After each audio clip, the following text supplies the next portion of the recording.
नमस्कार मित्रों, मैं गौरव मेहता वैदिक एस्ट्रोलॉजर स्वागत करता हूं अपने YouTube चैनल जेन्युइन एस्ट्रोलॉजी में। और आज एक महत्वपूर्ण वीडियो लेकर के आया हूं आपके सामने। मित्रों, आज के इस जीवन में धन का बहुत बड़ा महत्व है। धन के बिना कुछ भी नहीं है। धन तो हर व्यक्ति के पास होता है ज़रूरी खर्च के लिए, पर ज़रूरत से ज़्यादा धन का होना कुछ विशेष ग्रह योगों के बाद ही निर्माण होता है, क्योंकि हर मेहनत करने वाला ही बड़ा धनी व्यक्ति नहीं बनता।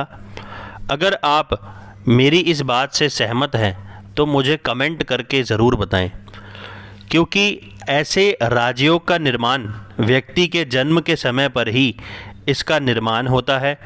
क्योंकि ज्योतिष के इस अनुभव में मैंने जाना है कि ग्रहों का बहुत बड़ा रोल होता है व्यक्ति की धन की स्थिति को देखने के लिए।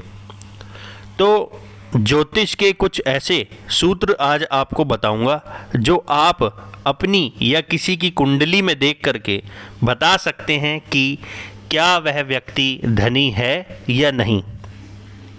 और ये 100% सच होगा। जिन भी लोगों की कुंडली में यह योगों का निर्माण होगा, आप देख सकते हैं वो सही साबित होगा। यहाँ पर एक और महत्वपूर्ण बात बताऊंगा कि बहुत लोग यह भी कहते हैं कि मेरी कुंडली में तो इतने योग हैं फिर भी उतना धन नहीं है। तो धनी होने का प्रॉमिस होना आपकी जन्म कुंडली में एक बड़ी बात है, पर उसका फल आपको एक सही महादशा या अंतरदशा जब आपके जीवन में आती है तब उसका पूरा फल आपको मिलता है। और फल गोचर द्वारा, यानी कि जो वर्तमान में जो ग्रह चलायमान हैं उनके द्वारा वो प्रॉमिस, वो वादा उस विशेष समय पर आता है जब उस ग्रह की देने की बारी आती है। इसीलिए आपने देखा भी होगा कि कल तक एक छोटा कार्य करने वाला व्यक्ति एक विशेष समय के बाद इतना बड़ा व्यापारी बन जाता है। उसके पीछे यही कारण होता है। इसीलिए मैं आपको कुछ ऐसे सूत्र बताने जा रहा हूं जिससे आप अपने जन्म कुंडली पे अप्लाई करके देख सकते हैं कि क्या आपकी कुंडली में यह योग बनते हैं या नहीं। और जिन लोगों को फिर भी यह समझ नहीं आता है तो वो अपनी जन्म कुंडली का विश्लेषण करवा के डिटेल में जानकारी प्राप्त कर सकते हैं। तो चलिए शुरुआत करते हैं। इन योगों को आपने अपनी लग्न कुंडली और चंद्र कुंडली दोनों से देखना है। अगर दोनों से उस ग्रह योग का निर्माण होता है तो वो योग और ज़्यादा पावरफुल हो जाता है, क्योंकि चंद्रमा हमारा मन है और लग्न कुंडली हमारा शरीर, तो दोनों की महत्ता होती है इसमें। तो सबसे पहला योग है धनेश तथा लाभेश दोनों एक साथ केंद्र या त्रिकोण में स्थित हो और भाग्य भाव का स्वामी भी उनको अगर देख लेता है, दृष्टि से संबंध बन जाता है, तो ये एक सफल धन योग बनता है। उदाहरण के तौर पर मैं आपको यहाँ पर बताने का प्रयास करता हूँ। जैसा कि आप यहाँ पर देख सकते हैं कि मेष लग्न की कुंडली है, तो इसमें धनेश बना दूसरे भाव का, या यूँ कह लो दूसरे घर का स्वामी बना शुक्र, क्योंकि वृषभ राशि है दूसरे स्थान में और इसका स्वामी शुक्र होता है। इसी प्रकार 11वें भाव का स्वामी, यानी 11वें भाव में कुंभ राशि है, इस भाव का स्वामी बना शनि। अब ये दोनों या तो केंद्र में या त्रिकोण में बैठे हों। केंद्र मतलब पहला भाव, चौथा भाव, 7वां भाव और 10वां भाव, और त्रिकोण मतलब 5वां भाव और 9वां भाव। तो इन भावों में, यानी कि 1, 4, 7, 10 भावों में या 5वें और 9वें भाव में इनकी युति बने, ये साथ में बैठें, तो इस योग का निर्माण होता है। अब मैंने ये भी कहा था कि इन योग पर भाग्य भाव के स्वामी की दृष्टि पड़ जाए, जो भी आपकी जन्म कुंडली में भाग्य भाव का स्वामी बनता है, तो यहाँ पर अपनी 5वीं 7वीं या 9वीं दृष्टि से अगर ये इनको देख ले तो यहाँ पर सोने पे सुहागा हो जाता है। तो आप यानी कि देख सकते हैं मेष लग्न की कुंडली में तो बृहस्पति की दृष्टि अगर पड़ जाए तो बृहस्पति देव, क्योंकि धनु राशि बृहस्पति देव की राशि जो त्रिकोण में पड़ती है मेष लग्न में, तो अगर वो देख लेते हैं बृहस्पति इन दोनों ग्रहों को, यहाँ पर ये एक सफल राजयोग बन जाता है। इसी प्रकार आप सभी लग्नों पर इसको देख सकते हैं। ये सिर्फ मेष लग्न का उदाहरण है। अगर आपको नहीं पता कि भाव और राशि के स्वामी कौन कौन से ग्रह होते हैं तो नीचे डिस्क्रिप्शन में मेरा एक वीडियो का लिंक है, वो जाकर के आप देख सकते हैं। अब हम बात करते हैं दूसरे राजयोग की। अगर आपकी लग्न या चंद्र कुंडली में दूसरे भाव का स्वामी यानी कि धन भाव का स्वामी एकादश भाव में हो और लाभ भाव यानी कि एकादश भाव का स्वामी धन भाव में हो, या दोनों भाव का स्वामी एक दूसरे भाव से परिवर्तन करे, जिसे हम परिवर्तन योग भी कहते हैं, उसमें हो, तो व्यक्ति बहुत ही बड़ा धनी होता है। मैं उदाहरण से आपको समझाने का प्रयास करूंगा। यहाँ पर स्क्रीन पर आप देख सकते हैं ये वृषभ लग्न की कुंडली है। इसमें धन भाव मतलब दूसरे भाव का स्वामी मतलब बुध ग्रह यहाँ पर बैठा है। बुध ग्रह यहाँ पर बैठ जाए 11वें भाव में अगर, और 11वां भाव जो आप देख रहे हैं यहाँ पर 11वें भाव का स्वामी मतलब बृहस्पति देव बैठ जाए दूसरे भाव में मिथुन राशि में, तो इसका मतलब मैं तेरे घर तू मेरे घर, दोनों एक दूसरे को अच्छा खुशहाल बनाएंगे। तो आप समझ सकते हैं धन का स्वामी लाभ में और लाभ का स्वामी धन में, तो धन की जीवन भर कमी नहीं होती है ऐसे व्यक्ति के पास।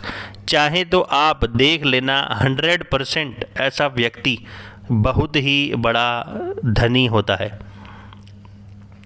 तीसरे योग की बात करते हैं। तीसरा धन योग, एकादश भाव का स्वामी जब पंचम भाव में हो और पंचम भाव का स्वामी एकादश भाव में हो, यानी कि 5वें भाव का स्वामी 11वें भाव में और 11वें भाव का स्वामी 5वें भाव में, तो ऐसा व्यक्ति अपनी बुद्धि से, अपने टैलेंट से या शेयर मार्केट से भी बहुत ही ज़्यादा धन लाभ कमाने वाला होता है, और ऐसे व्यक्ति के पास धन की कमी नहीं होती है।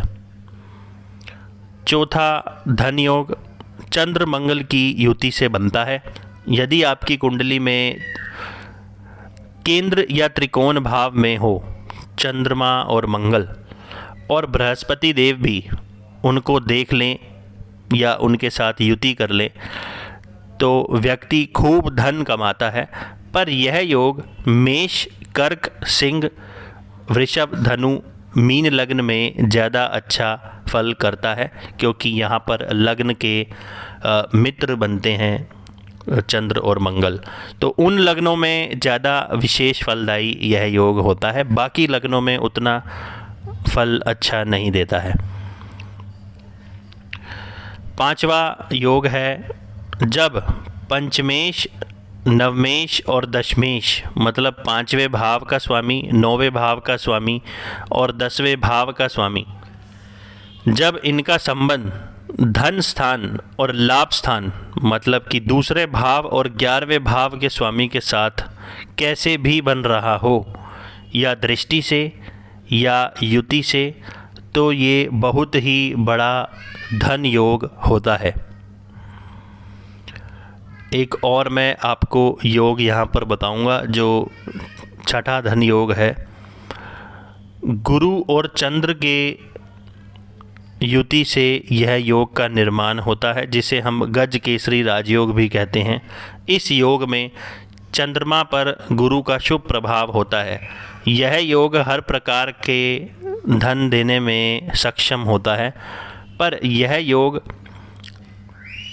आप केंद्र में बने या जैसे आपको पहले बताया था, पहले, चौथे, सातवें, 10वें भाव में अगर ये बनता है या 5वें या 9वें भाव में, त्रिकोण भाव में बनता है, तो यह योग बहुत ही ज़्यादा बली कहलाता है।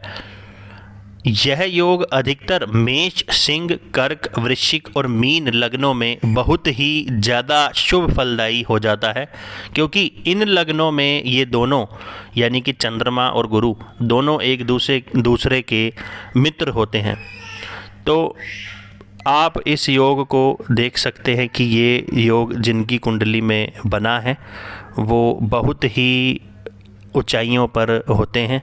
बाकी लग्नों में भी यह योग बने तो नैसर्गिक गुण तो बढ़ाएगा, चंद्रमा और गुरु एक साथ बैठकर दोनों को बल देंगे, पर दो स्थान के स्वामी बनने के कारण बाकी लग्नों में यह उतना अच्छा फल नहीं देते हैं और शुभ फलों में कमी करते हैं। इसके अलावा अगर आपकी जन्म कुंडली में दूसरे भाव का स्वामी या 11वें भाव का स्वामी बहुत ही ज़्यादा बली हो, अपनी उच्च राशि, स्वय राशि और केंद्र या त्रिकोण में हो, और साथ में अगर राहु भी उसके साथ में बैठ जाए, तो ये बहुत बड़ा राजयोग होता है और बहुत ही बड़ा धनवान योग यह बनता है।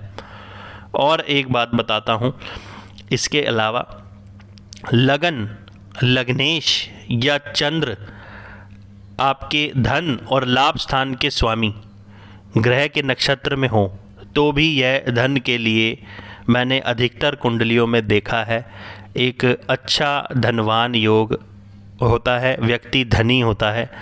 यदि लगन, लग्नेश या चंद्रमा आपके दूसरे भाव के स्वामी और 11वें भाव के स्वामी के नक्षत्र में बैठ जाए, तो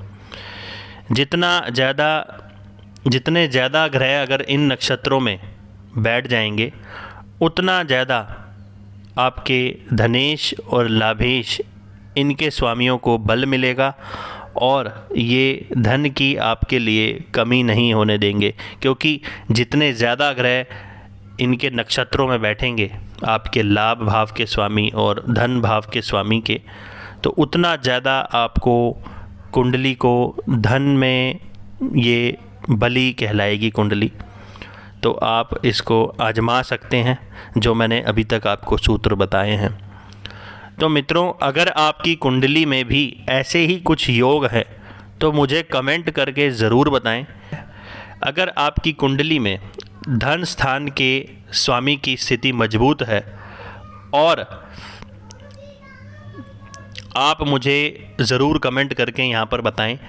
और अगर आप चाहते हैं कि मैं एक वीडियो और बनाऊं जिससे आप जान सकते हैं कि आपकी कुंडली में धन कहाँ से अर्जित होगा या लाभ कहाँ से होगा, तो उसके लिए मैं एक और वीडियो बनाऊंगा।